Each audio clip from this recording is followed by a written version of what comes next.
na Bandaku, José Andiaki assure la coordination technique. Azali Wanape, Kosungabiso, na Nzela et à YouTube. Merci beaucoup en tout cas. Na Bandeko Nyonso, Obazali, na Ngai, Awa, na Apato, Tozali Kokabola Pasi, Penzana, Baebanso, Bazali Kolela, Moko ya Bango, un être cher, Obaleki na ko perdre, Isala papa, maman, Ndeko, en tout cas, recevez toutes nos condoléances. Otozali ko transmettre bino tozali ko kabola pasi wana na corps professionnel, corps journalistique mobimba oyo toleki susu na kokufela pas plus tard qu'il y a une semaine totaki kokunda moko ya biso na kombo ya Charlie Vangungu. Et ben nous sommes encore frappés, le groupe Canal Kin Télévision, Canal Congo et Radio Liberté Kinshasa, Baleki Nakoku Felalisusu Moko, un des professionnels des images. Il s'agit de JP Anyembo, Aleki Nakoti Kabiso Lobi Loleki. C'était le dimanche 25 mai. Tozalaki Naye Nabobsek Nyoso, il y a Ndekonabiso Charlie. En tout cas, nous avons été surpris comme. Cette nouvelle, l'équipe Beta Biso Penza de plein fouet, JP Anyembo, caméraman à l'équipe na Kotika Biso. Nous partageons en tout cas cette peine avec toute sa famille biologique et nous compatissons avec sa famille, son épouse, ses enfants et pourquoi pas toute la famille professionnelle. Nous serons ensemble de cœur puisque Tobungisi Moko Oyo, Yabiso, ya profession. On va devoir parler page rose. Un certain 26 mai, Baleki Nakobotama, Babotama en 26 mai, il y a Liboso, Nabenga Kaendoi, Ndoi, Wanezali, Mameli, Ilito, Oyazali, Kofeti anniversaire, Naye, Mokolo Alelo, 26 mai, Mameli en tout cas. Mbotamagei et l'amour, les lepene les kanakosala mokolonayo, il y a bien bonheur, succès, prospérité, et zalaliboula nayo na mokolo ya lelo. Deuxième anniversaire, on va aller rapidement, deuxième anniversaire avec Madame Lokwa, wana mwasi abato Bernard Lokwa, il s'agit de Jolie et Salo, la maman de 2 filles et d'un garçon, et Salo. Très bon anniversaire à toi, Mamoujo. C'est la voisine, hein? C'est ma voisine, on t'aime beaucoup, tu sais. Et Bandi, les lots, et Bandi, Kala! Donc, bon anniversaire à toi, Mamoujo, faites bien. Et Papa Bernard, Alekanako Salela Obolam, comme il l'a toujours fait. Ça, au moins, nous le savons. Donc, Papa Bernard assure, c'est anniversaire. Bon anniversaire à toi, Jo. Autre anniversaire. Il s'agit de Mwamboui, mère double, Murphy Boukassa, c'est son anniversaire. Murphy Boukassa, autrement appelé Kamaadji. Bon anniversaire à toi, Boukassa Wani, Lelo Penza et Zalayayo. Un très bon anniversaire. Et fête bien toute la communauté Solidarité 28, ici, Fasik, et Tombelio Penza, Mbotama et l'amour. On va terminer avec Musique Arena, qui fête aussi son anniversaire. Musique Arena, c'est la présentatrice, il y a Musique Arena, cette émission musicale sur Social Télévision. Julia Kanengo, autrement appelée Jou, Kajou, c'est son jour. Bon anniversaire, Julia Kanengo, fête bien pour Isali Mokolonayo, Social Télévision Mobimba. Et Tombelio Penza, Mbotama Ela, Moussori Polingi, Social Mobimba, Tokuya, la musique Arena, Potoye Mbelayo, bon anniversaire en tout cas. Faites bien et que tout te soit meilleur. Merci beaucoup. On va devoir entamer la partie actualité très rapidement. On va démarrer avec l'actualité sportive. Iliko Cash, Lina Foot. Bolikana Kweba était Eric Motema Pembe Alekaki na Kondongwana na les Aigles du Congo, Desempe les Immaculés du Eric Motema Pembe, n'en déplaise à Fiston Atunga et Ibrahim Koussou. Derrick Motema Pemba, les Kakina Kopolisa, les Aigles du Congo, 3-1. Et Zaraki, Lobi, Loleki et même le président Vidier Chimanga, Oazali, président les Aigles, Alekaki n'a qu'au tweeté, félicitant en tout cas les deux équipes pour la rencontre. Et Alekaki P n'a qu'au félicité Derrick Motema Pembe pour cette victoire. On va aller rapidement. Bolekana Koeba était président, il y a Burundi. Évariste Ndaïchimie, OEP Azali, à tête, il y a un mécanisme régional de suivi de l'accord cadre pour la paix, la sécurité et la coopération dans la région des Grands Lacs. À Esaki Mbembo Moko Lobi Loleki Awa, na Kinshasa, Kutanaki, na président de la République démocratique du Congo, Félix Antoine Tshisekedi Chilombo, Wanezali, en prélude.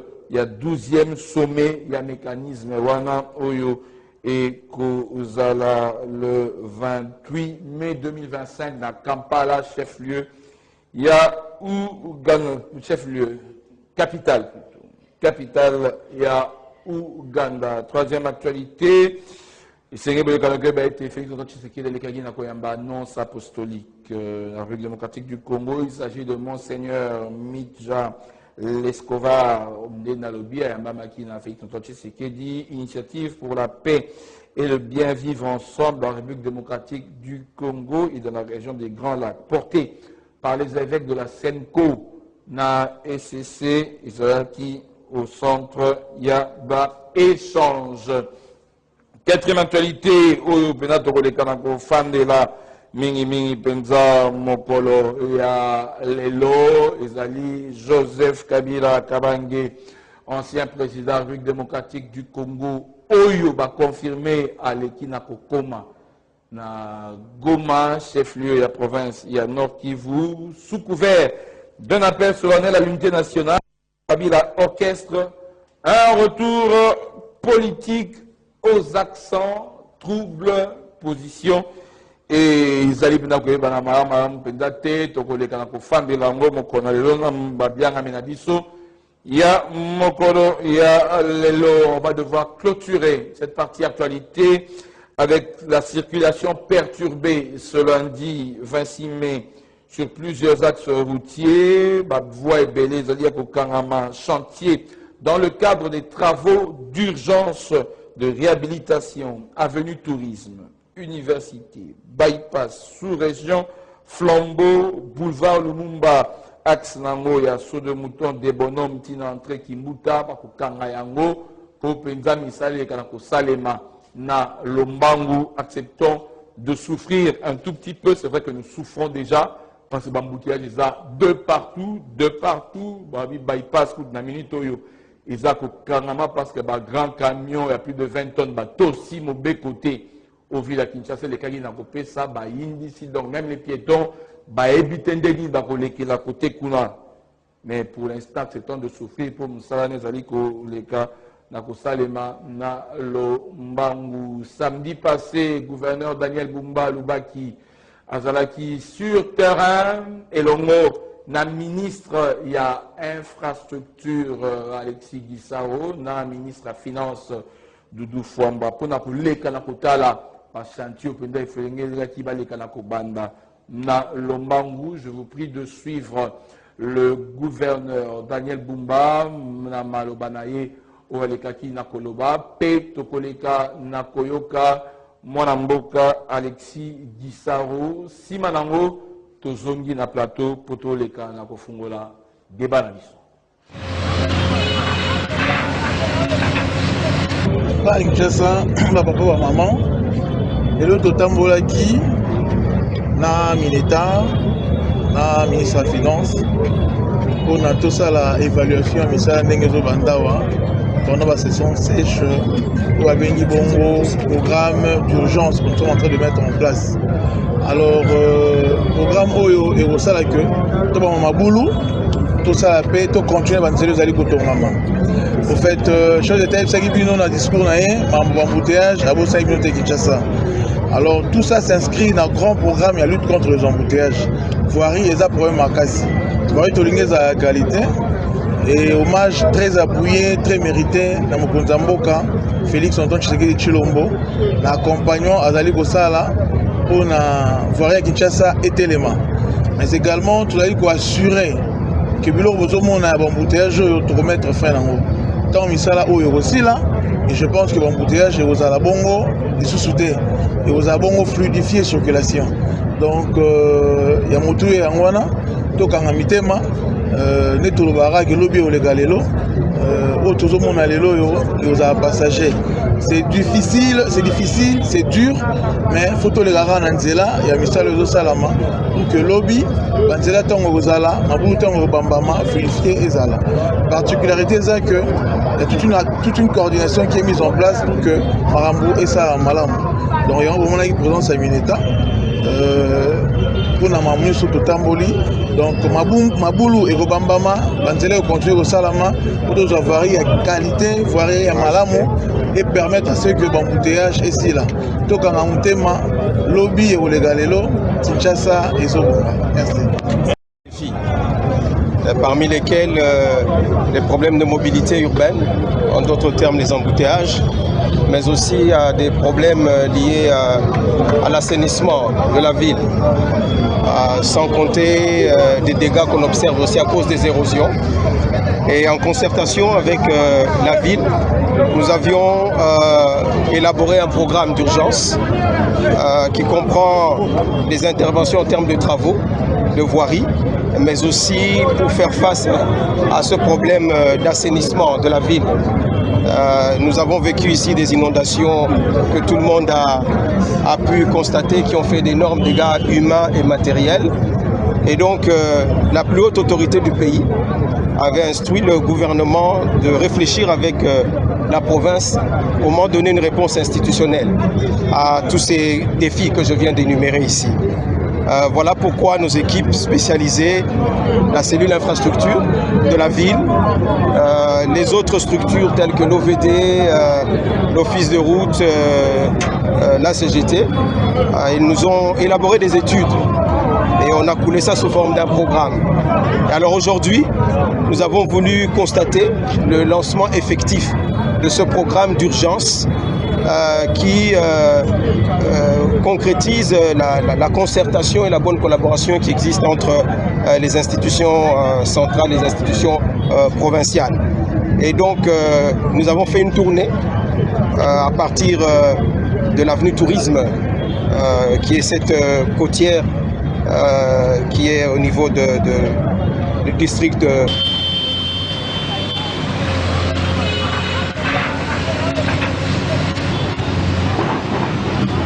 Voilà, merci beaucoup. En tout cas, Ndenge Bouti Kolanda, Daniel Bumbalubaki, gouverneur de la province à Kinshasa, et Alexis Gisaro, ministre infrastructure, travaux publics et reconstruction. Voilà, ministre et gouvernement central. Tofungoli Masasi Nabiso, Namokola Lelo, pas bien avec Sénégal, Baleka Baleka, c'est le deuxième à désister dans la dernière seconde pour d'autres raisons. Mais sinon, René Bonganga, Azali Nabiso, Namokolo Yalelo, Sima 2-3 semaines d'absence, parce qu'il a toujours répondu présent, mais 2-3 semaines en tout cas, Azala quitté. Assis, Gozong Nabiso, Namokolo Yalelo, René Bonganga, Mbote na Omona Mboka. Mbote Ndeko Sango, merci pour l'invitation. Mbote na technicien. Bote aussi surtout na bato bamesani ko Olanda biso effectivement na sali mo mikolo ebele na zo le kate zo trainingana ki mo muke mais na ngolu na nzambe nazali malamu et puis na bapel nyonso boko pesa na kozala toujours présent. Merci beaucoup mon amboka René Bonganga. To le kanana makofungula ikamba Kinshasa. Kinshasa bato bazali kolela. Tangu moi lotiki ke sa biso mambe bawa na moi bandeko bakomeli ngai likambo ya bypass. Bato bate soki na Kinshasa bato bakotambola wapi soki mbula ebeti likama mbula kaka moke embouteillage etondi ezali na ndeko alobi atambolaki na butu ya samedi dimanche de 22h à 3h du matin mais Kinshasa invivable en matière de circulation et heureusement peut-être quand tokende elanga mbula etiki biso no mwa moke. Bon, je pense que pour l'intérêt à la République, Tokoloba, ils allaient vérité. Premièrement, l'État a une responsabilité.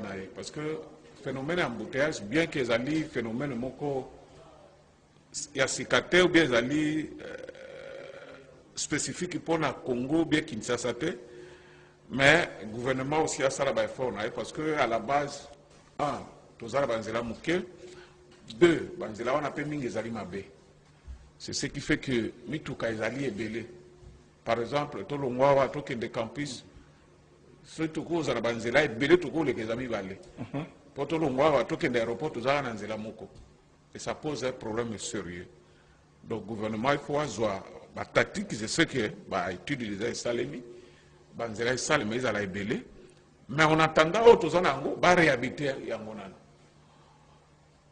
to ko lo ba mbula te po mbula zali phénomène ne moko naturel ezala ba érosion ezala ba inondation et tout ça ezali te neti bato mususu ba ba mbula ebeta au gouvernement moyebi makasi au gouvernement tout ça donc tout tient na mayena biso ke wana ezali biloko oyo nzambe alingie moko esale mandengwana. Mais au moins, le gouvernement a la responsabilité. Il faut avoir des précautions pour que la bateau il faut que le gouvernement ait des mesures d'avance pour anticiper l'incident. Il y a mais autre chose, pour l'embouteillage aussi, la population, qui n'a pas de responsabilité. Neti utaye ko ba na introduction na yo awa ba mituko ezali na ba 20 tonnes mata ba pesa bango heure moko fixe 22h à 5 22h à 5h batambola bon moni bazali ko respecter ba musu bazali ko bima avant et ce ba ke kuna ba tandami boye nzela ekangami. Est-ce que là on peut attribuer la responsabilité quand le gouvernement congolais? Je ne pense pas. Il faut conscience na biso bato salem même aussi ba souffrir soki bazali na conscience ya bien, je pense que Makambo Kokozala est peut-être trop difficile de les arrêter. Je sais que par le gouvernement, il faut passer à l'Anzela, on attendra passer à l'Anzela, réhabiter les alliés, et puis il faut arrêter à la connue. Ce qui pose le problème, comment ça, place X, arrêter la chose à la rana balabal. Mais tu dis que les Baboka Moussou, les alliés, tout qui est continent 4. Batolier que batema na balabala ba keko zela butuka na bare kuna ba Mathieu ali boso ke o mi baleke donc ko sati na nzela te ke no angwema ya bato e bona mais biso to na bare na biso za la balabala mutuka ko ya par exemple mene temi o ya mukepe temi ta ko komini satu mine boye nzela ko mukepe ça pose un problème donc les appels faute nécessairement ya ba sofete il faut que le gouvernement et surtout hôtel de ville azo ba mesure ya ko sala bare bakoso ba mapango na ba point ebele ba buki ba sali ba remutuka e ko me babato au lieu que fanda la nzela et continue à 4. Je peux donner un exemple typique net na gare centrale. Gare centrale ni ba sali ba re ezali wana bato bazo ba to fanda wana mutuka soke ye ko tona ni ba mba moko kena ba mais na kale yeto e ba ngwana ba re à Sotraz ba re à City Train voilà donc yango to ko ba ke hôtel de ville azo ba précaution. Je ne pense pas que c'est les moyens qui le manquent mais au moins ça la barre bato pe bakoye bake non mpona azwa motuka ya kokende ntango kokende lemba kokende bypass kokende boye nakende na place tel nakende kotema kuna mpo ke nazwa transport ke ezalaka toujours na nzela mais bare na biso ekoma kaka totandami na nzela motuka ye etemi eminu nakendaki kozwa ndeko moko akutaki na mboka bapaya mbala liboso akoma awa ntango tozoya amoni bato bato na nzela azotuna mais qu'est-ce qui se passe bazomanifeste ni te bazomanifeste te bazozema transport. C'est ce qui pose aussi le problème. Donc, côté l'État, il a la responsabilité. Côté Bissot, c'est-à-dire que pour lui, tout cas aussi, il a la responsabilité. Voilà, on a beaucoup de merci, Mingi Mwanamboka Rini Bomanga, Tokota na Mozindo. Il y a Masona Bissot, Mozindo, Masona Bissot, il veut le Kanakoye, Baïté, Mwanamboka, Joseph Kabila, Kabange, Oyo, assis déjà. Na Kokoma na Goma a commis déjà na Goma denga sila ekoloba na discours na yim rapidement bandeko technique bo sunga biso on va aller très rapidement en tout cas Fisson Tunga, est-ce que réaction, il y a secrétaire général, il y a Union pour la démocratie et progrès social, Augustin Kabouya, réaction nae, ils allaient prêtent les kanako yokaye na oyo asini koloba. Après la sortie médiatique, il y a ancien président Joseph Kabila Kabange. Bozako kangai, mais place moko na lingi ko préciser eza boye. Kabila atika ba Congolais basala makambo na bango parce que ye aza Congolais te. Mutu nyonso ayebi yango nalobi boye. Kabila, bien que c'est un collègue président d'un parti politique, mais nalobi qu'il laisse les Congolais traiter leurs problèmes en tant que Congolais. Va imposer Bissoye pendant 18 ans, au moment où Azaki na nationalité congolaise T. Bolandaki Ngoimukena, un ancien membre ya parti na bango, alobaki boye, bayebisaki ngai, basengaki ye. Aluka moyen ya ko faire accepter Kabila Joseph comme Congolais. Boza kolanda ngai. Soki bozongi na prestation de serment na ye. Bokoyoka aza kolobaka kombo na ye Joseph Kabila. Kombo ya Kabange ezalaki te.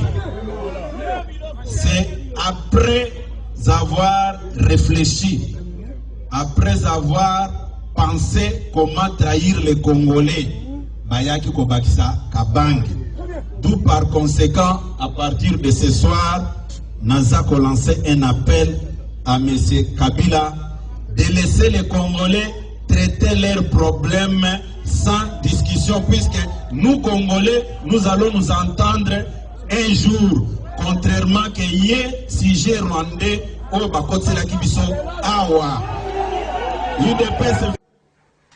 Voilà, to sili kozonga na plateau na biso dénoté koloba vendredi et outi koleka Joseph Kabila a sali sorti naïe, c'est pratiquement 45 minutes où il a peint un tableau selon Yé, Pozaki Malobanaye, et Namoko Lelo, Pozaki Bela, tout cas, pour cela, mais pour la nini, bolekite, nous respectons le programme Tokoya, lundi, Potoleka, Nakosola, sortie, il y a Joseph Kabila.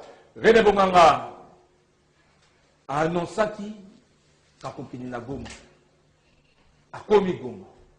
Vous avez informé? Bien sûr.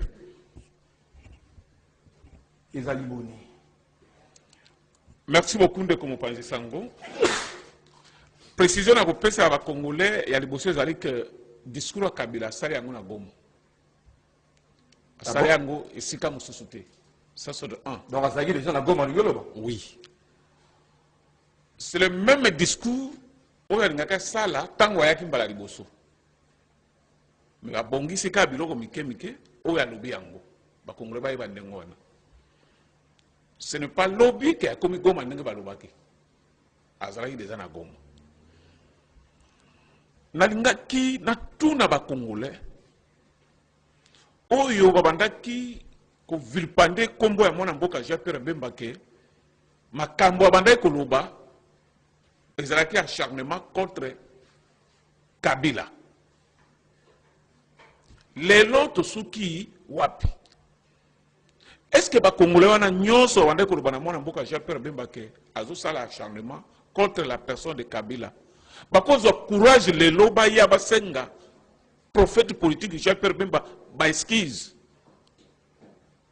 Parce que les lots avec son discours, avec sa présence na Goma et démontrer à 100% que makambo mwana mboka Jean-Pierre Bemba balai koloba ezali vrai. Je sais que les gens ont tapé dans le plateau. Vous avez un répertoire na bango. Est-ce qu'on benga bango moko na moko baya basenga pe ba excuse publiquement? Ce n'est pas pour rien biso na MRC to benga ka mona mboka Jean-Pierre Bemba prophète politique. Parce que à ça la politique pas à misoloté. Et allez révolte à ça là pour na ba gouvernement ma beo et les kaki. Et à l'obakao ils allaient solo.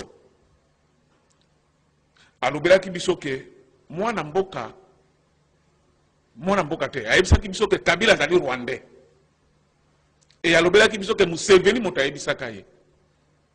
Na o nyonso eleki. On commence par son discours, sa présence à Goma, et là c'est que Kabila azali congolais.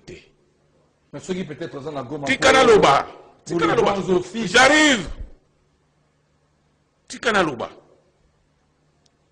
Présence na ye na Goma lelo. Moi na mboka Jean-Pierre Bemba yebisa ki biso ke makambo nyonso tozomona c'est Kabila. Lelo to suki wapi. Na ba Congolais mosusu pona maba mbongo bazondima koteka mboka na bango babandaki koorganiser ba plateau contre mwana mboka Jean-Pierre Bemba ke azana ene ya Kabila azali boye mais lelo to suki wapi. Donc bayeba ke Bemba azali un homme d'état soka zui maloba publiquement c'est dit azwaka maloba wana azana 2 pieds sur terre. Et preuve les lois a dit que Kabila à l'axibiso que azali rwandais Kabila à l'axibiso que batonyo so bazali ko bomana est les alliés mutazali responsable. Et c'est oui que rapport à Nations Unies na ba organisme mususu 3 mois seulement oyo M23 ça na Goma abomi des ans 9000 personnes. Ce que ça dit, il en a combien? Tozongela lelo. Et pas moi, n'importe j'ai peur, mais pas biso. Ba élève politique inaye. Les allez surprise, c'est pas to yebi yango.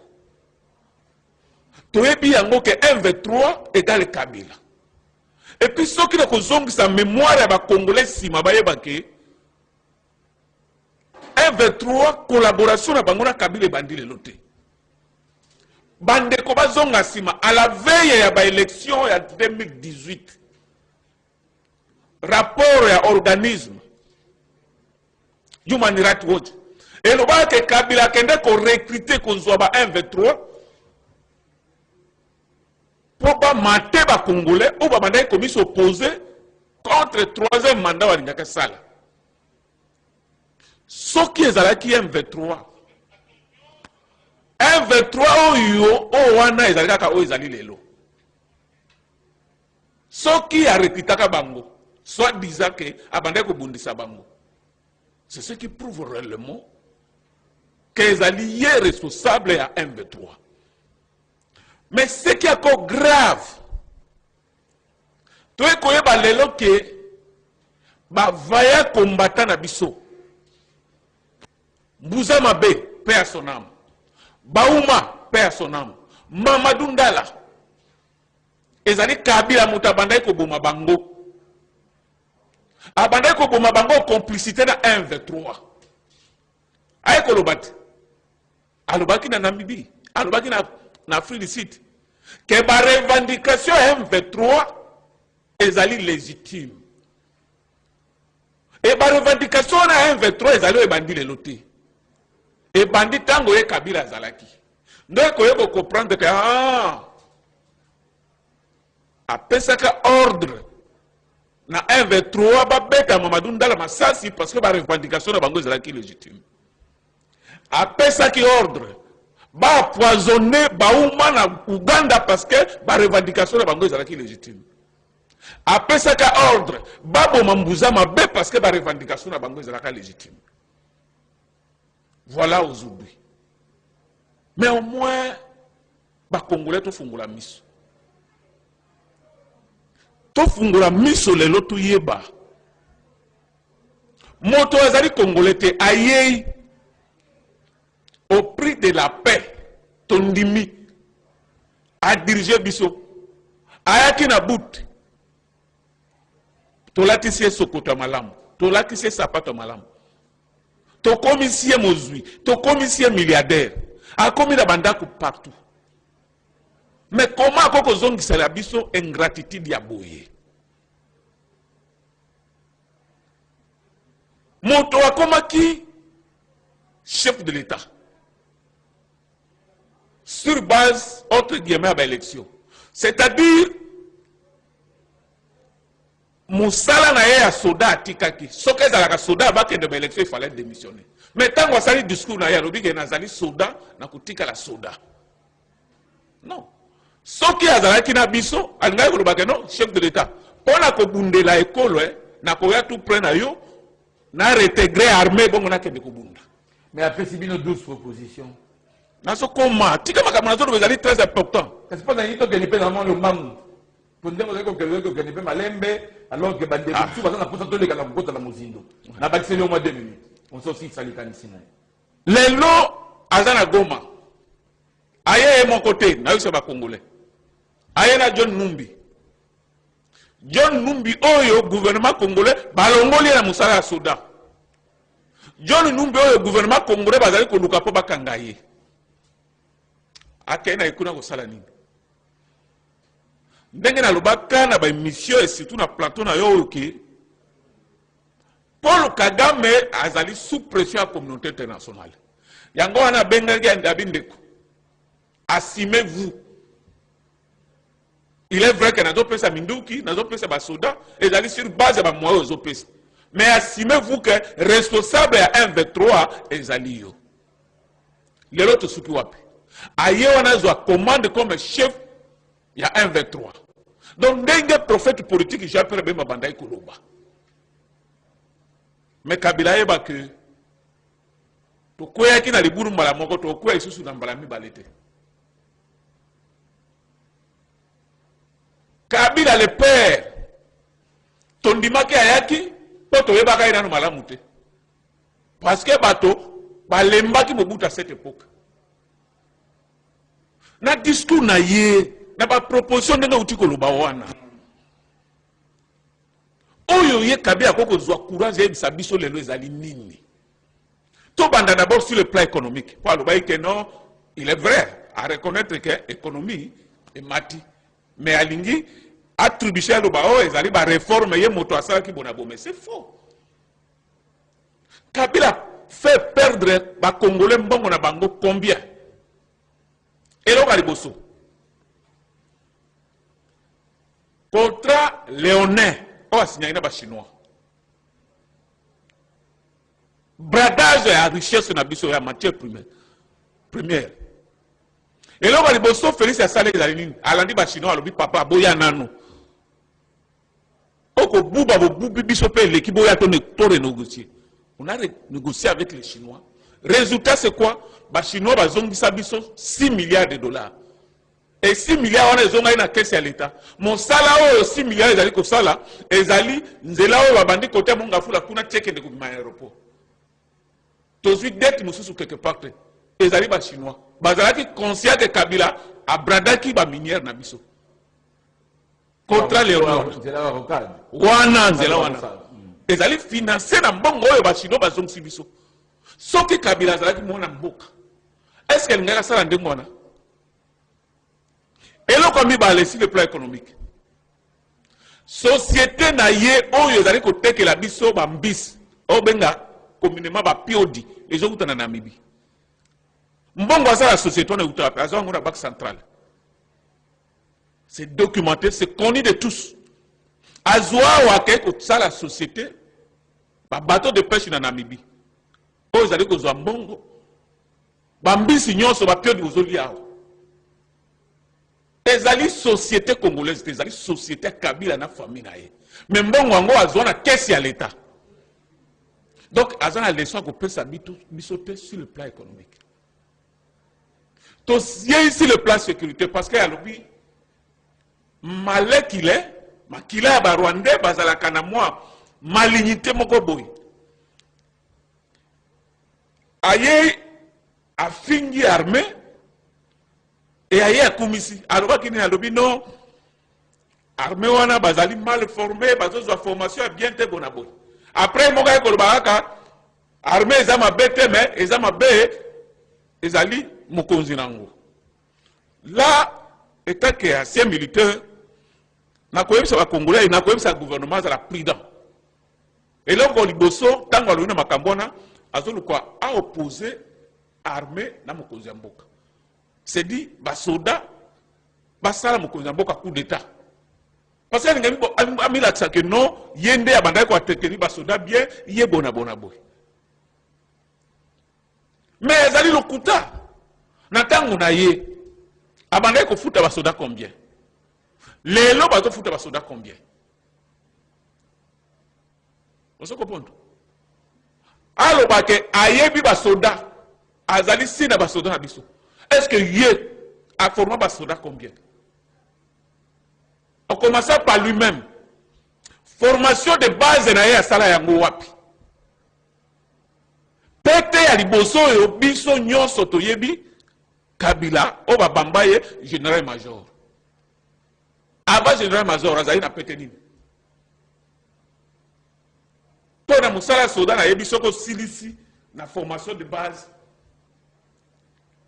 Soda de ra, au commis caporal, sergent chef, adjudant, au bandit na oyo doit benga kaba sous-officier, sous-lieutenant, lieutenant, capitaine, major au pays. Mais tout là aux alliés journalistes, tout là par l'axayo, mon colonie ni Kabila comme un lieutenant, mon colonie ni Kabila comme un capitaine, mon colonie ni Kabila comme un major. Til va bambaye général-major. Et là, il y a d'abord que azalaki na capacité à kusala armée à tout. Donc, si je ne m'y okuna, oh bazana yekuna. Peut-être il bosso qu'après je ne m'y zona vinaye, kaka wana lieutenant général. Je ne m'y sala formation de base na yewapi. Azalaka major camp, azalaka colonel camp, général de brigade camp. John Numbi bato ba yebi histoire mboka oyo azalaki nde leader ya jeunesse ya Jiferi. Basoda nyonso oyo basala exploit na tango ya Kabila. Ezali Kabila mota formaki bango te. Soki na kotanga yo kotangela wa kombo na bango mbuza mabe azalaki formé na Mobutu. Général Baouma azalaki formé na Mobutu pe na MLC. Mamadou Ndala azalaki formé na MLC. Mais bakoye bisao général moko te tala oyo parcours na ye se Kabila mutu atindaki na ba centre atinde bona azalite.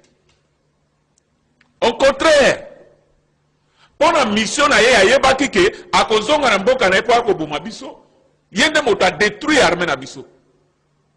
A détruit l'armée na biso comment? Quand et pourquoi?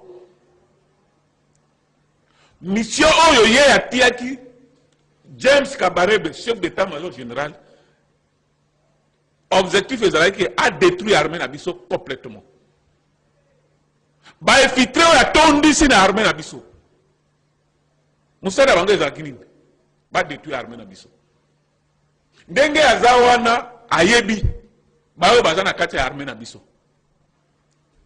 Donc sur le plan sécuritaire ayekoloba akokolobelo côté nako kende lisusu kala na discours na ye soki o manyoli discours ya Kabila okomona ndeke lelo azali porte-parole à Paul Kagame parce que revendication à Paul Kagame pour justifier bitumba na ye na mabele na biso ezalaka sur base ya FDLR. Mais Kabila wana ayaka na buti awate.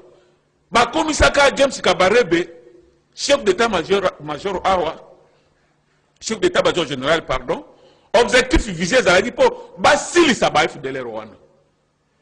Tango James Kabarebe azalaki général, chef d'état-major général, a contrôlé qui armée en mboka na biso mobimba tindaka ba soda partout. Soko yoki me ba massacre moko selmaka na mbandaka, ezalaki ba FDLR. Tango ye Kabila azo dirigé, alobaki ke FDLR ezate. Comment les lois de non gouvernement congolais ont collaboré na FDLR? azali ko légitimer revendication ya Paul Kagame. Mon amboka Joseph Kabila a signé une neutralisation de tous les groupes armés nationaux ou étrangers. Nakati wana nini oyo population et les canaux pour retenir parce que ça n'a pas point on a 12 nazo kende je maîtrise ça alobaki bongo mais à côté qui ba détail alobaki il faut ba force à Sadek et Bima atanga ikomba force à Sadek c'est-à-dire il a précisé la force étrangère alobaki ba mercenaires na ba force à Sadek et Bima. Les mercenaires sont invités par un gouvernement légitime. Aucun même en Russie. Russie a un mercenaire. Aucun en Ukraine, Ukraine a un mercenaire. Ils sont invités comme un gouvernement.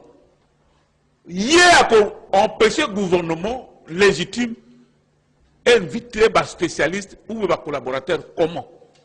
Mais ce qui est grave, quand on a un discours, on a 4 pages. Du début jusqu'à la fin, on a essayé de combat Rwanda. On a essayé de condamner Rwanda. On a essayé de lobby comme M23.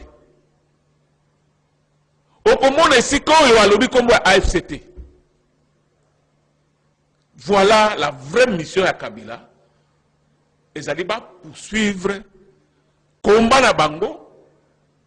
Non, qu'on a pour Kagame, parce que l'objectif est que à balkaniser mon cannabis. Mais il a fait 12 ans, plus quelques années, 20 ans et quelques. Il n'a pas réussi. Si on a réussi dans un moment où les Congolais sont éveillés. Ceux qui sont pour que Plawana est exécuté, moment où il Kabila a quoi que ça. Mais les lots, ezala esika o yazali ba congolais ba yebiki azali rwandais ba congolais ba yebiki azali ko travailler pour l'intérêt ba rwandais donc il faut passer. Comment c'est possible que na histoire mboka na biso ke boyoka ke un ancien président comme rebelle ancien président ngana yo a commis rebelle a commis yongo azana goma ezakuna banani beaucoup qui go mandé le bien commis rebelle. Ah. Bon Ayedi Batouana, Ayedi pouvoir en place, il veut peut-être se faire facilitation et mise autoproclamakate. Et c'est un mécanisme où gouvernement congolais peut son mandat ou organisation quelconque peut son mandat. Et c'est un facilitateur. Est-ce qu'il y a un Motalobi te ngana zali soda na kozwa ki bo soda na ngana ke de défendre kolo. Ko défendre ngo militaire, j'ai juré de défendre la patrie jusqu'au sacrifice suprême. Hier au pouvoir, aujourd'hui en dehors, je demeure fidèle à ce serment. Ah. OK. Écoute. Quand Kabila comme président de la République Asila iko za la militaire. Pourquoi zongeli maoyo? Na yebisaki au départ que soka lobaki yango na lolenge malamu alingaka sa lokola mona mboka Jean-Pierre Bemba lobaki. Mona mboka Jean-Pierre Bemba lobaki no. Soki pe makambo yango ekokite na ko senga chef de l'état. Soki ko simba minduki. Voilà un homme. Voilà un patriote. Patriote yo Kabila zo loba défendre. Ce n'est pas la RDC, c'est le Rwanda. Patriote, le but que l'État militaire, en dehors militaire, a continué à défendre la patrie. Mais Azaki, généralement, la RDC, c'est la ligne à défendre, depuis quand la RDC. Maman, papa, James Sekabare, pas Azaki, général Lawat. Bosco Tangana, Azaki, général Lawat. Mais on va défendre la RDC. Tika kotia bongo ya ba Congolais kirikiri makambo na zolo ezama kama mutuya soki M23 batagoma bazo défendre ba patrie bongo biso to sa côté zalini il y a deux côtés côté moko ezali pouvoir ezali reconnu côté muso ezali ba rebelle Tango ake côté ba rebelle, yo le bagay ke ne défendre mboka kuna. Mais en dehors de tout, Congo est comme un bilanga ya Kabila. Que à tout moment, aïe, akei pe zongi. Comment tu peux pas élection? Asali de mandat akei. Ako que défendre nyete ya mbongo nae. Ye somba Congo na combien? Asomba ngai na yo na combien? Keko fanda nye si gaza boite. Et puis la Congolais te fandi nye to zotala. Eh papa. Asomba biso na combien? Et puis asomba biso pas nani. Mon amboka rene bon ngana kala mutuna parce que les noms bisa zali belé zali kokota na parmi les 12 propositions na 12 objectifs na ye si ko épingler Misatu, mais un message, réconcilier les Congolais, de reconstruire la cohésion nationale. Namoko Nalelo, moi, je Kabila a raison. Les Congolais vont s'aligner dans la qualité. Parmi l'engagement, on va se réunir autour de réconcilier les Congolais, notamment le pouvoir en place, l'opposition, armée, non armée, parce que les Congolais, on se voit les cas, on ensemble de manière à ce qu'on puisse reconstruire une nouvelle République démocratique du Congo. On est allé, Mabé? Papa, tu as compris les Congolais dans la Cambouane. Playa Kabila, les avis playa pour Kagame. Ça n'a rien à voir avec la réconciliation. Prétexte n'est allé que va envahir le Congo parce que bah, FDLR va menacer la sécurité à Rwanda. Ça n'a rien à voir avec ça. Tant où il y a dans le pouvoir, pourquoi il n'a pas fait ça? On dit que le régime à Kabila va faire ça, code 032. L'espace linguistique n'a pas. Biso bangala, banda uzwa misala te. Pour nous, que ça biso mabe, asenga biso ba réconciliation. Et bien qu'à cette époque, tu as la opposition, mais pour parler, il était où pour le faire?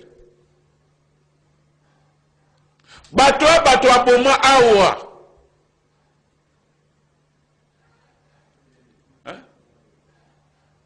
Batoa boma awa.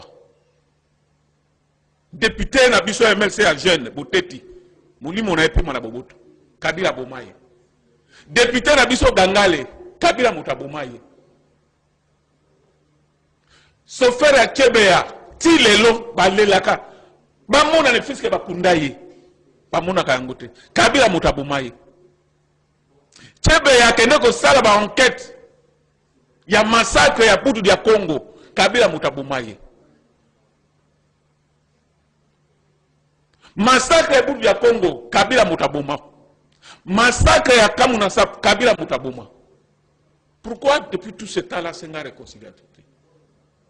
Le problème de Tozana Yango, ce n'est pas un problème congolais. Le problème de Tozana Yango, Tozali agressé Naba Rwandais. Naba complice na bango. Soki azali motoyo, soki azali congolais, alinganga tout la noko na Paul Kagame que pardon bomi pe trop tikanan. Est-ce que tu as un problème? Ah oui, n'a pas ça bénéfice de doute que azonu ka réconciliation. Mais l'église catholique ba contacter qui est déjà pour un processus wana. Pourquoi les élites processus au l'église catholique bazo sala? Au unité africaine, azo sala na Togo, na Sigbe, même au azo sala na Qatar. Pourquoi précipiter que Zonga na Goma que Zominduka ko bomba ba Congolais? Mais il a adhéré à l'idée, il y a des lignes sur le Osaima, Doha, Washington. Non. Na yebisa ti on bandeli awa que Kabila yewa na bitumba. Kabila yewa na bitumba. Maintenant ko insister na batu nyonso banda ko lubana mona mboka Jean Pierre Bemba keno azana ene Kabila aza boye lelo to suki wapi. makambo Kabila wana est-ce que réconciliation vous yango il faut suivre Minduki réconciliation ezali souci que bato bazala malamu ba faire le président décidé ba faire bazali ba luka faire réconciliation est-ce que bango ba kero kota na rébellion pour ba luka réconciliation to fungula misu gouvernement à la distraité Kabila ayei kozwa commande pour que a envahi mboka nande kuna ina noko na pour Kagame dans un point Moussoussou le temps que toi avancer rapidement moi mboka Kabila lobi dialogue sincère et constant avec les pays voisins. S'il n'y a pas un dialogue sincère avec les pays voisins, RDC, ekosenga kimia, oya rotikala de comme panzi sango problème est ozana yango e bandi na régime ya Félix T. Soki ezalaki ebandaki na régime oyo ya Félix tokoki koloba ke oui bon to luka ndenge nini tosoyena ba voisin te comment. Na édition 23 ezali eloko ebandaki kala. Na édition que à la veille de l'élection 2018 Kabila kende ko recruter un 23 pour un matin répression awa.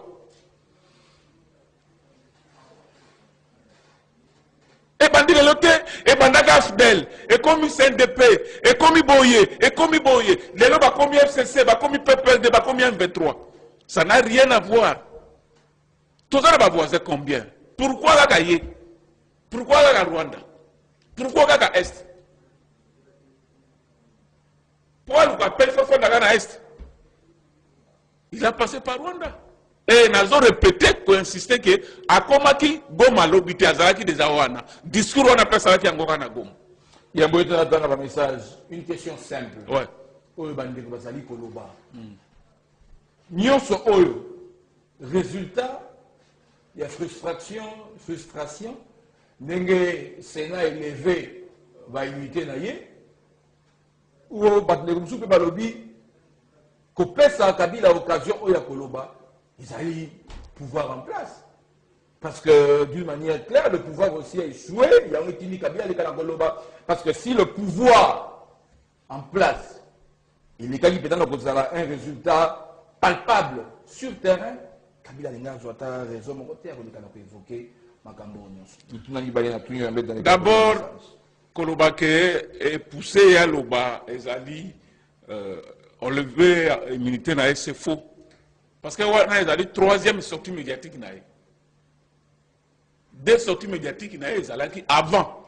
On lever l'immunité. Mais ça qui a été. Non. C'est la même chose. C'est la même chose. Ami Sataka qui n'a pas forcé à Sadek. On peut répéter Karayango. Donc ça n'a rien à voir. Et oui, Makambo Kolongo la immunité, n'a pas est-ce que la procédure est respectée ou pas. Donc, on a oya salaki ezaki malamu. Est-ce que bien natango na on ne va pas immunité à deux députés. Na ko rappeler ba congolais. Pour salaka na beli bosonde ya on peut écoute, mazo te pas congolais ba yeba. Non, yoka. Faut photo yeba. Oya salaki na tango na ezaki malamu ezaki loi. Ezali mibeko, ezaki légitime. Mais tango ba tsai na tango na ezali acharnement. Roger Lumbala, tango ba yoka ke accueilli par M23. Azalaka député national là. Procédure on est seulement qui bah invité à nous nous balaya comme c'est justifié bah yo kaye ayakate résultat ezala kinini bah invalida kaye bah longola kaye immunité na ye yemo ko kakate oyebi histoire ya Domingo Ngala mama kamba viol ya bana mike azalaka député à cette époque bah benga kaye aya comme c'est justifié bah yo kaye na assemblée ayakate bah longola kaye immunité na ye donc na tango na ye ezala ki normal procédure ezala ki respectée ezala ki démocratie. Mais attends, on a yawa, te, ezali mabe, ezali acharnement, ezali likambo ba swahili, ezali aboué. Na koyeb se ba congolais que, ba peut-être seigneur so Kabila, so sala, ezali na tina mon côté. 18 ans au pouvoir, a échoué qui na mission yo, pour le Kagame a pesa qui est, pour envoyer Mboka na biso, pour balkaniser Mboka na biso. Et le Paul Kagame a zongissé toujours la même mission. Tous à la éveillé. Gouvernement est là la congité. Ba banaliser te présence ya Kabila na Goma bazo yango sérieux bazo ba distorsion utile pour la bouteille dehors, Azonga, cette fois-ci, définitivement, Namboka na Rwanda. Merci, René Bonganga. Aucune condamnation, aucune condamnation contre l'agression rwandaise. Il a simplement béatifié les œuvres du M23. C'est un aventurier. Il n'a fait que relayer les revendications rwandaises, de la poudre aux yeux. C'était un discours équilibré, sans passion et émotion, dosé par un service intelligent et dérodé du pouvoir. Je salue sa sagesse. Ndeko Henri Alobi, sans nous voiler la face, disons-nous que l'homme d'État a peint de manière objective la situation réelle et la gouvernance de notre pays. Toujours penser à l'action du Rwanda ne fera que pousser notre pays au recul. Ndeko Moko Alobi, des propos apparences d'appel à la paix, mais précédés d'un discours relayant les revendications farfelues du M23. Kabila sait qu'il a l'origine de ce qui nous arrive. S'il avait respecté la volonté du peuple en 2018, on n'en serait pas là. Ne soyez pas amnésiques. Ndeko Eric Noël Alobi, tout ce que le M23 revendique n'est pas faux, il faut le savoir. Merci. L'intentionnalité politique de Joseph Kabila est claire. La paix, rien que la paix. La paix pour une république au tissu économique et politique lacéré.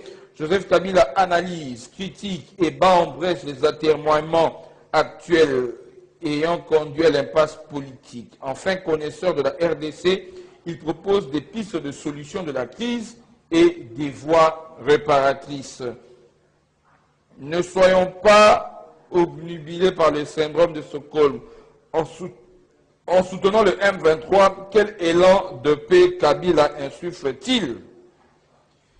Je crois avoir suivi le communicateur de l'AFC M23, MC Baba. Kabila fait son temps, le Congo n'est pas sa propriété privée. S'il avait laissé Fayoulou bénéficier du verdict du peuple, on n'en serait peut-être pas là. Montrez-moi une seule phrase où Kabila a condamné l'agression rwandaise. Une seule phrase. Je prends notre message. Le débat actuel dans la direction de la nation fait de Kabila un grand homme de l'histoire de notre pays. Ses propos sont sans appel. Ce sont des paroles qui ne viennent pas de son cœur, c'est du cosmétique. Ah bon? Il n'y a presque pas de mensonge dans son propos. Un discours de plus de 45 minutes de justification de ses actes et initiatives obscures contre le pays. J'ai retrouvé plusieurs fois dans son discours les mêmes mots et phrases du président Kagame. Moquerie des FARDC sous prétexte que le commandement n'est pas de qualité. Silence et indifférence des clients sur l'FC M23 qui a tué la population et occupe une partie du pays. C'est un Joseph Kabila menteur qui a nié sa présence récemment à Goma où il compte cette fois-ci y retourner sous prétexte de rechercher la paix. Autre mensonge, agents et fonctionnaires impayés plusieurs mois. 12 axes de son combat. Le premier sur sa volonté de mettre fin à la dictature retient mon attention. Par quel mécanisme Alobi, fin de la dictature, mieux de la tyrannie. Par quel mécanisme Akoleka n'a mettre fin à la dictature? Voilà. Bato bayebi ke tyrannie ezali ye. Tyrannie ezalaki na régime na ye. Na uti kotanga bandeko ebelo ya boma awa. Félix depuis azana bomi bato combien? Tozala bato bazala bat cicatrice oyo dictature ya Kabila et déforma bango. Président Iside Fayou. Omona elongi na ye ndenge koma. Ba preuve ya tyrannie yango wana. Fat Diongo. Ba photo ya ba Sanza Makila. Ba sango bazali témoin. Thérèse Kapangala. Ba boma yo bout pourtant comme ça. Na église. Rossi Mukembi. Massacre ya Bouldia Congo. Massacre ya Tamuna Sapo. Massacre ya Tingitingi. est-ce que babiloko ya sali wana ko tangela ngana régime o esalmi wapi? Donc amona ba congolais ke toza ba bololé na ye toza ba zoba. Dictature ya zolo bolisa wapi? Na tango na ye, mwana mboka japere matango zo sala révolution na ye. Résultat ezalaka ni. C'est ce type canal qui nous. Et comment RTNC3 à cette époque? Azakou na gomat. Mais télé secret yango ezo salade. Digital yango ezo salade. Nana zali démocrate. Azakou na rébellion. Batuno bazole kana ba TV wat. Batuno bazawat, bazolo wat. Na média tozola na bango wat. Yena Félix na za dictateur. Donc mutango zo mona biso kaka ndenge bango ba Rwanda ba lubaka ke no biso ezaka masanga basi. C'est ça. Est-ce que lui peut parler de la démocratie? Bah, diable, à l'époque de Kabila, même dans la révolution de la MLC, bah, collègues de nos journalistes, bah, Katsaka Ngam, bah, monsieur, bah, Zika Moto, bah, Tumba, bah, chaîne wana. Comment tu la mets à chaîne d'un émission canal qui à cette époque et comment a été C3. Mais les autres, président Félix. Kabila Zali numéro 1 à 1 V3. Mais la chaîne a fonctionné. Balu que là-bas, je suis la chaîne a mon télé c'est quand ils ont fonctionné. Bajam Marika Samba Bazolo Bilaye A.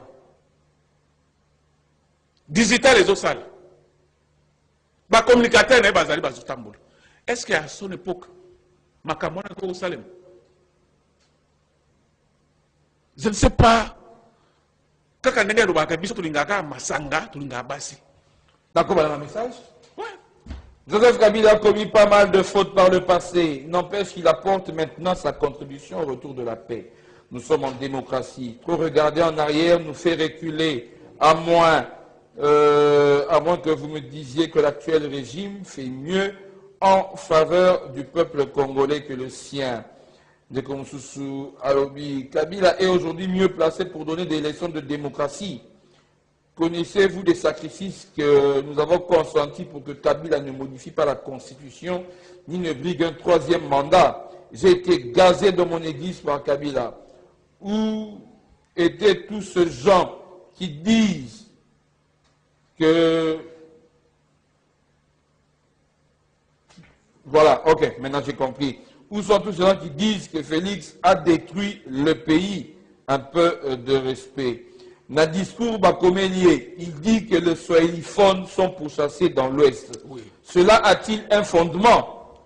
Bisso Batafayoulou, Kabila n'a aucune leçon à nous donner. Akende Koukou Yakuna, c'est lui qui avait placé Félix au pouvoir, qui cautionne la dictature.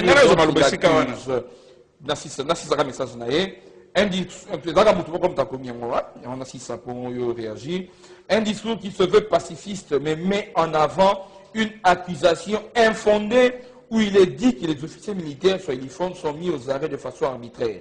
Sur quel échantillon se base-t-il? En plus, si un militaire commet une infraction, on ne devrait pas l'arrêter au nom de sa swahiliphonie. Qu'il rappelle aussi que tous ceux qui avaient tué Chebea étaient tous des swahiliphones. Il est très mal placé pour donner des leçons. Voilà. N'a qu'à profiter que benga bande qu'on a pas swahili ou pas swahiliphone ba fungula miso. D'abord, la langue un peu dans l'Inga moté, hein? Nous sommes tous congolais. Non, attends. Swahili, Ngala, les politiques na bango ba rwandais. Ndenge Paul Kagame a utilisé un système ba utu na ba tuchi kuna. Balingi ba injecter biso sikawana. Maintenant, on a apaisé l'opinion que nos frères swahilophones, ils ne sont pas là. Preuve. Dans l'espace swahiliphone, dans le Sénat, au total, il y a 28 sénateurs. Ceux qui ont 20 sénateurs vont voter contre. Monsieur a enlevé l'immunité. Tout le monde qui imaginer que nos frères swahilophones vont derrière eux. Mais nos frères swahilophones, et chacun est dans le Sénat, il y a 28. Les sénateurs espace swahilophones, 28. Mais na levé l'unité nae azwai kaka 5 voix pour les alaki contre. C'est pour dire qu'une majorité écrasante, il y a des sénateurs swallophones, balingi makambo na été. Et encore grave, bato bazali victime na escroquerie à Kabila, ezali bande kona biso na swallophone. Akosaka bango ke azali katange. Zokande lokuta. Preuve ezali ya paysage Camille. Vous comprenez? Et loko oyo atikeli bandeko na biso bakatanga malongo ezali nini? Aye kaka a escroquer bango. A bénéficier na identité na bango na lolenge ya lokuta mais ba profiter na yango te. Au contraire bitumba wana ezali ko silisaka bandeko na biso ba swallophone. Et la personne qui est à la base c'est Kabila. Na mti ko biso na début émission na biso que 3 mois ya M23 na Goma, 9000 morts. C'est-à-dire Kabila tué 9000 morts. Et puis la Goma, majorité, est-ce que nous allons demander qu'on a besoin de swallophone? Comment bateau yo soit disait linga la bango, mais ndi mababo mabango. Hein? Bande qu'on a besoin parce que bazana ba bêtise na yo wana te. Politique wana eko simba de pa na bango na Rwanda. Pourquoi nous avons des tribus Baoutou na Batuchi? Mais pas la bise au Simba. Tozalaki, toza mutumoko, tokotika la mutumoko. D'ailleurs, si on a tiré 10 minutes, dans le message de Jérémy à lobby de l'armée, j'ai retenu que ces hommes ne sont pas moins bons, car pour les avoir formés, commandés et conduits au front, il les connaît très bien. Lorsqu'il promet de mettre fin à la dictature tout en baignant dans ma chair de poule, je me demande de quels moyens dispose-t-il pour y parvenir. N'est-ce pas qu'il légitime en quelque sorte le propos de Numbi, qui disait que seul le formateur du démon a le secret, sinon la capacité de le détruire? S'il vous plaît, ma message. Et comme ça, un aventurier tout fait, il nous a fait rêver pendant 18 ans, alors que les autres ont eu de l'avance sur nous. Il n'a pas promis de mettre fin à la dictature. Il n'a pas promis de mettre fin à la dictature, mais il propose au dictateur de mettre fin lui-même à sa dictature. Ah bon? M. Salobi l'a déjà entendu durant son mandat pendant 18 ans. C'est quoi le mérite d'un discours de quelqu'un qui a détruit ce pays? Qui t'a volé ta victoire? Tu es amnésique comme tous. Le Congolais, une mémoire courte. Kabila est le sapeur-pompier. C'est lui qui met le feu et c'est encore lui qui vient faire semblant d'éteindre ce même feu. Nous devons l'oublier carrément. Ce monsieur a fait tant de mal au peuple congolais. On dirait qu'il est en train de dire exactement ce qu'il a fait pendant qu'il était président. Un vrai aventurier. Il a manqué une fois de plus l'occasion de se taire. Si aujourd'hui Joseph Kabila ose ouvrir la bouche et être suivi par non seulement la quasi-totalité des Congolais, plutôt le monde entier, c'est grâce à l'échec du pouvoir puissant et ses mauvaises décisions incontrôlées. Pourquoi le citoyen Joseph Kabila rappelle son statut de militaire dans son discours, chose qui affirme qu'il désire reprendre le pouvoir par les armes? 23 mars, 23 mai, M23, tout est communication. Je vais prendre un message. Ce monsieur s'exprime aujourd'hui puisqu'il a été démasqué comme patron de l'AFC. La non-détection allait le maintenir dans le silence. Et encore une fois, il loupe l'occasion de se taire.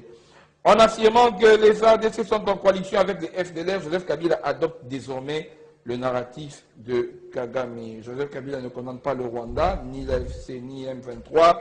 Il est donc clair que Kabila roule pour Kagame. Le discours de Kabila est le reflet du discours du M23. Les opposants avec leurs adeptes cherchent un souffle nouveau dans leur combat. Malheureusement, ceux qui tentent de sortir la tête ont tous une très mauvaise réputation dans ce pays. Voilà la difficulté. Ndekomsusu Alobi, ces propositions faites en vue d'une paix durable sont-elles mauvaises? Le problème avec MC Baba, c'est qu'il se donne le luxe de parler encore qu'il ne sait pas parler. Il tombe toujours dans son propre piège. Le communicateur en chef de FCM23 n'a fait que répéter les revendications de ces deux mouvements qu'il a lui-même créés avec un semblant des propositions. Joseph Kabila évoque aujourd'hui la nomination des animateurs de la CENI. Ah oui. Dénonçant une prétendue inégalité. Et là, je reste sans voix. J'en ai des larmes aux yeux. Où étaient ses préoccupations? Comme Ngoyi Mulunda, Corneille Nanga, Malumalu était à la tête de la CENI sous son régime. Peut-il réellement parler de la démocratie, lui? Qu'en est-il des fausses communes de Maluku, de l'assassinat du colonel Mamadou Ndala, de Rossi Mukendi, de sœur Thérèse Kapangala? Tant de noms, tant de douleurs restées sans justice. Comme Soussou Alobi et moi qui croyais que MC Baba allait réagir sur la levée de ses immunités. Non, il nous apprend aujourd'hui la démocratie, l'unité, la cohésion. J'entends les uns parler d'un discours d'un homme d'État. Ils sont libres. Seulement, je constate que l'homme a tout simplement dévoilé ses ambitions. Il a démontré qu'il est avec nos ennemis et qu'il va passer à la vitesse supérieure. Mais Keba Karamingi, MC Baba ne saura plus faire des apparitions publiques. Je crois qu'on peut se limiter là pour aujourd'hui. En fait, c'est tellement belé, mais Ngonga ezali Ngonga. Mwana mboka René Bonganga. Après tout ceci, que retenir la sortie haut? Sortie ratée, sortie bâclée, ou quand même une sortie importante pour que le pouvoir, bino votre pouvoir, oui, mais bon, remettre nous en question. Non, je pense que sortie médiatique, les alliés surprises c'est tout biso c'est parce que nous avons la chance que les leader Nabiso a des prophètes politiques. Donc, oh, nyon so alobaki, les alliés oh et salémi. Simplement, tout ce pays pour après sa prophète politique et raison, parce que a officialisé position naïe. Position les alliés nini.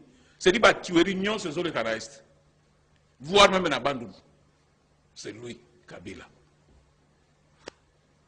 A officialisé comment narratif n'est-ce pas Paul Kagame a justifié agression dans Mboka Nabiso, y Kabila a bandé yango. Je regrette seulement l'Iwa ya ba généraux Nabiso nyonso bakufa kana est. Donc les alakas toujours sur commande ya Kabila. Parce que ba revendication à M23, les ali ba revendication légitime c'est loyer. Et les M23 ils allaient à bandit de l'autre. M23 ils allaient Kabila a banda au collaborer na bango ala. Na pesa qui exemple moko que à la veille ya ba élection il y a 2018. Rapport il y a organisation crédible. Human Rights Watch le baï que Kabila kende ko réputé ba M23 pour ba mater ba congolais ba banda ko revendiquer troisième mandat na isale mater. Tokoye bisa gouvernement na biso que bala la pongité ba banaliser yango te bazo yango sérieux.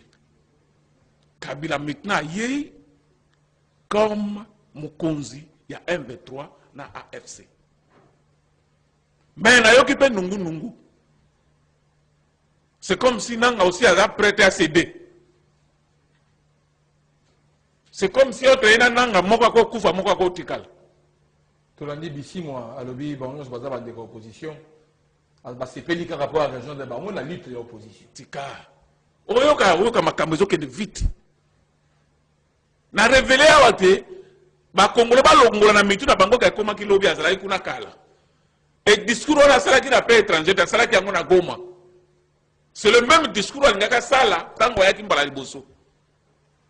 Ba bongisi kaka moi biloko mikemke po mi s'adapter na réalité. Na ko soki sa ko lo bana ba congolais oyo ba bandai ko vilpande. Moi na mboka Jean-Pierre Bemba, prophète politique. Baya ko senga e ba excuse. Bayo ka mo makambo nyonso alobai ke zali vrai. Bo soki bandi makambo oyo prophète politique abandai ko loba mbele zalaki surprise te. Mais kambo pe zali actualité te. Net lokola biso ba TMC. To zali à l'aise poto yebaki. To yebaki oyo leader na biso abandai ko loba.